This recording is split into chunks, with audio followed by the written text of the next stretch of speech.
Hey guys, what's going on? In today's video, we are going to be going over some concepts from our past video, how to build wide gaps in Rust 2021. We're going to be going over that video and filling in some blanks because I didn't fully explain everything. So this video is just kind of like a part 2 to be able to explain in further detail what wide gaps are and how to use it in your builds. So without further ado, let's get into it.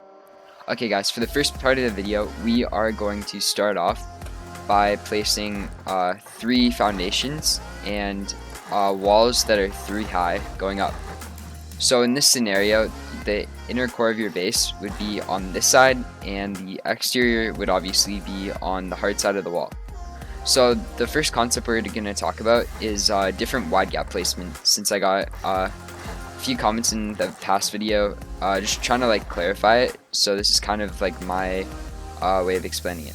So the 2 main types of wide gap variations is the first one, which I explained in the first video. So you just simply go out 3 squares and then place a triangle, delete the 3 squares, and come back with triangles.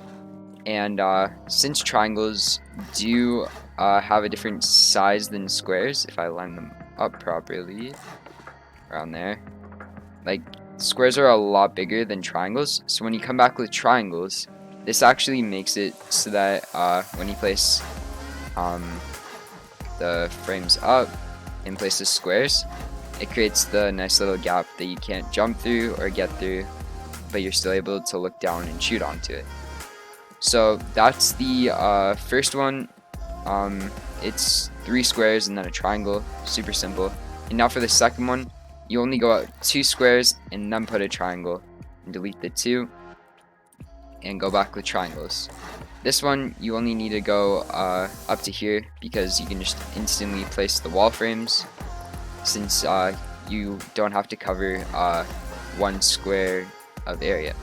So with this one, it is a lot smaller, which is a blessing and a curse because you have less area to shoot down, but then it also makes it harder for rocketers to put instant rockets into your shooting floor. So these are nice because they give you the same kind of angles, just it leaves you less exposed to the enemy. So that's really good. Okay, on to the next example. Okay guys, for the next part of the video, I'll show you how to connect your wide gap to the main building for your builds. So what you want to do, we're just going to do the most simple start, and then we're going to go out 1, 2, 3 foundations and then put a square. So what this does is this triangle here, since it was connected to the 3 squares already, I'll show you the science behind this, but basically if you put half walls here and then add a floor frame, since the floor frame is the same size as the square foundations, it links right from the triangle, which is right here.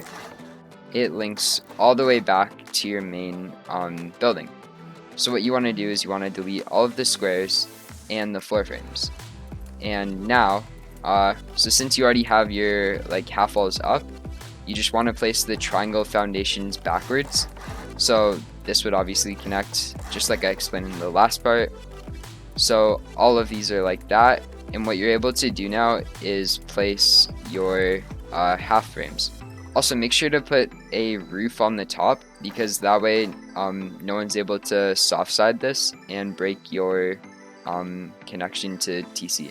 It becomes really important later when you learn about high externals or just take externals in general, honestly, which I'll put out a video soon. So if you want to see that, just subscribe for more content, you know.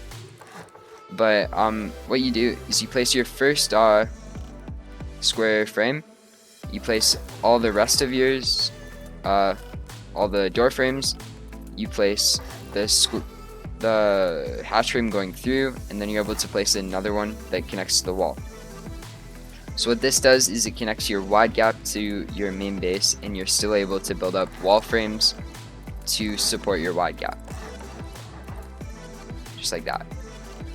That's all I have for this part. On to the next one. Okay guys, for the final part of the video, I will show you guys just some simple tips to keep in mind when building wide gap. they aren't anything too serious, but there's just some things to keep in mind like when you're building. So the first things first is whenever you're actually building your wide gap, let's just say you're doing this, you always want to have the foundations that are sticking out, like this one, you always want to have them with sheet metal.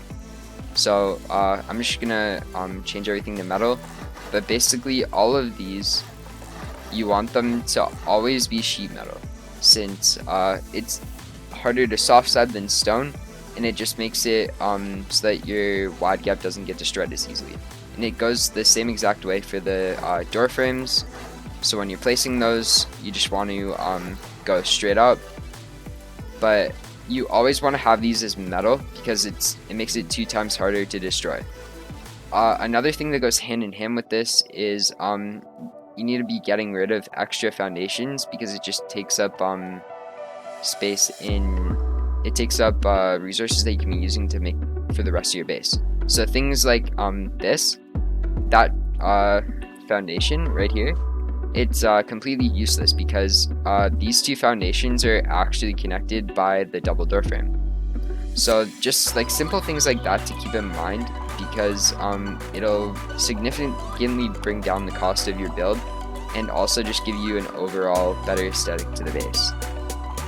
Thank you guys so much for watching. If you enjoyed the video today, please like and subscribe. It means a lot. And I'll see you guys in the next one.